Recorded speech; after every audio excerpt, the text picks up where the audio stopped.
Bonjour, nous voilà au 27e dimanche du temps ordinaire, toujours sur la route qui mène Jésus et ses disciples à Jérusalem, toujours à tenter de comprendre ce que Jésus veut enseigner à ses disciples, ce qu'il veut nous enseigner à nous aujourd'hui. Ce dimanche, nous allons entendre la suite du récit, après la parabole de Jésus sur l'homme riche et Lazare, cette parabole que nous avons entendue dimanche dernier. Cette fois, Jésus va répondre à une demande de ses disciples, une demande qui peut nous étonner, mais une réponse qui va encore plus nous étonner. Écoute. En ce temps-là, les apôtres dirent au Seigneur, « Augmentons-nous la foi. » Le Seigneur répondit, « Si vous aviez de la foi, gros comme une graine de moutarde, vous auriez dit à l'arbre que voici, déracine-toi et va te planter dans la mer, et il vous aurait obéi. » Alors déjà, tu as bien entendu, la demande ne vient pas des disciples, c'est-à-dire les gens qui suivent Jésus sur la route, la foule qui est autour de lui, mais des apôtres. Et le mot est assez rare dans l'évangile de Luc.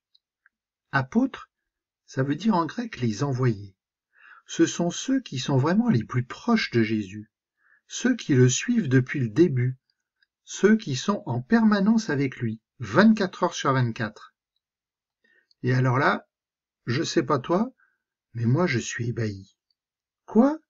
Ceux qui sont en marche depuis le début, ceux qui ne quittent jamais Jésus, lui demandent la foi, et de la foi en plus? Alors moi, qu'est-ce que je devrais dire? Moi qui n'ai pas eu la chance de rencontrer Jésus sur les routes de Galilée. Et la réponse de Jésus est encore plus déconcertante. C'est quoi cette histoire de graines de moutarde? C'est quoi cette histoire d'arbre? Et d'ailleurs, à quoi ça sert qu'un arbre se déplante? Non mais oh, tu rigoles, Jésus? Je sais pas toi, mais moi, je crois bien que oui. Comme on le dit parfois, à question bébête, réponse bébête. Les apôtres ont montré par leur demande qu'ils sont à côté de la plaque, et Jésus va leur répondre en exagérant. Graine de moutarde, c'est la toute petite graine, et puis un arbre qui se déracine. Dans son exagération, ce que Jésus essaye de dire ici, c'est que la foi, ça n'a rien à voir avec une baguette magique. Ça ne sert pas à faire des choses extraordinaires contre la nature. Alors bien évidemment, c'est une réponse d'humour, mais Jésus va maintenant mieux expliquer. Écoute. Lequel d'entre vous, quand son serviteur aura labouré ou gardé les bêtes, lui dira à son retour des champs, « Viens vite, prends place à table » Ne lui dira-t-il pas plutôt, « Prépare-moi à dîner, mets-toi en tenue pour me servir, le temps que je mange et boive. Ensuite tu mangeras et boiras à ton tour. » Va-t-il être reconnaissant envers ce serviteur d'avoir exécuté ses ordres? De même, vous aussi, quand vous aurez exécuté tout ce qui vous a été ordonné, dites, nous sommes de simples serviteurs, nous n'avons fait que notre devoir. Oh! Alors encore une fois, je sais pas toi, mais moi je trouve que la réponse de Jésus est un peu bizarre.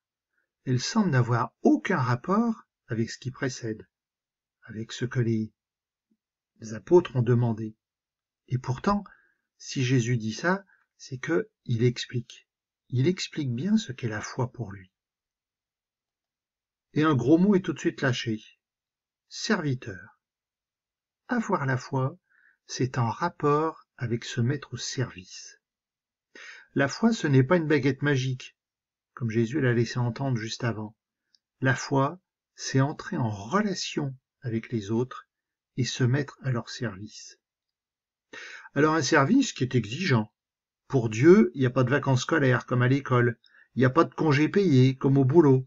Le service, c'est 24 heures sur 24, 7 jours sur 7.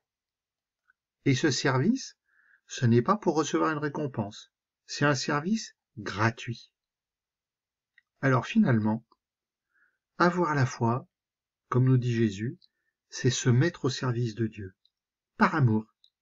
C'est être disponible en permanence pour servir, pour aider, pour soutenir mon prochain. Et pour la récompense? Eh bien, je fais totalement confiance à Dieu. c'est quand il voudra, comme il voudra. Mais ma récompense, est-ce que je l'ai pas déjà? Quand je me mets au service de celui qui a besoin de moi, est-ce que mon cœur ne se remplit pas d'amour? Allez, n'hésitons pas et laissons les arbres plantés là où ils sont. Jésus, moi aussi je te demande, augmente en moi la foi. Jésus, aide-moi à me mettre au service des autres, à être attentif à celui qui est triste, à voir celui qui souffre, à accompagner celui qui a besoin de moi. Jésus, fais que je ruisselle d'amour envers mon prochain, que je répande ton amour. Amen.